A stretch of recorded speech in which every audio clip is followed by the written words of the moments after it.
Michel Baudry, vous êtes donc chargé des publics au musée de la Libération de Cherbourg, au fort du Roule. Dans un premier temps, pouvez-vous nous raconter un petit peu l'histoire de ce fort ? Ce fort a été construit entre 1853 et 1857, construit en premier lieu pour se défendre contre l'ennemi historique, l'Angleterre. Mais finalement, par rapport à la chronologie, ce fort est arrivé un petit peu trop tard, donc il n'a pas servi tant que ça, à part pendant la Seconde Guerre mondiale, justement, où les Allemands l'ont occupé pendant toute la durée du conflit. Puisqu'ici, on est sur un point stratégique du fort du Roule, on peut voir tous les différents accès qui mènent à la ville de Cherbourg.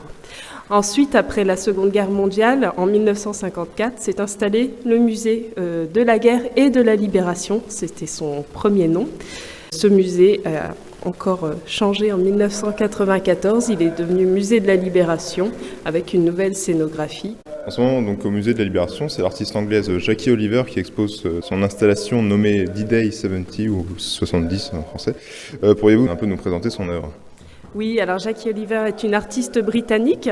Elle a travaillé l'été dernier en résidence au musée de Poole. Donc Poole, une ville sur la côte sud de l'Angleterre qui est jumelée avec la ville de Cherbourg. Le travail de Jackie Oliver a consisté à récolter des témoignages sur place à Poole de vétérans donc, qui ont participé au débarquement depuis Poole, justement. Et donc, ces témoignages et son étude des différents documents d'archives d'époque tels que les journaux ont donné lieu à la fabrication en métal de petites péniches de débarquement sur lesquelles on peut voir gravés justement des extraits des témoignages, des extraits des journaux de l'époque. Donc jusqu'à quand est exposée cette œuvre ? Alors cette installation est présentée jusqu'au 29 mars, ensuite elle retournera au musée de Poole.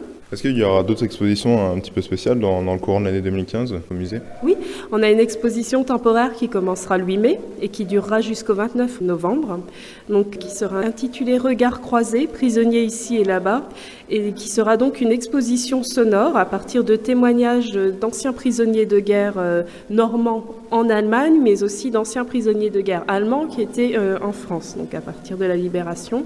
Et ces regards croisés autour de plusieurs thèmes, comme par exemple les conditions de vie dans les camps, le travail, les relations avec la famille, etc., permettront aux visiteurs de découvrir finalement ce qu'a été l'expérience de captivité de guerre en général, puisqu'on voit que ce soit des prisonniers français ou des prisonniers allemands, il y a énormément de points communs.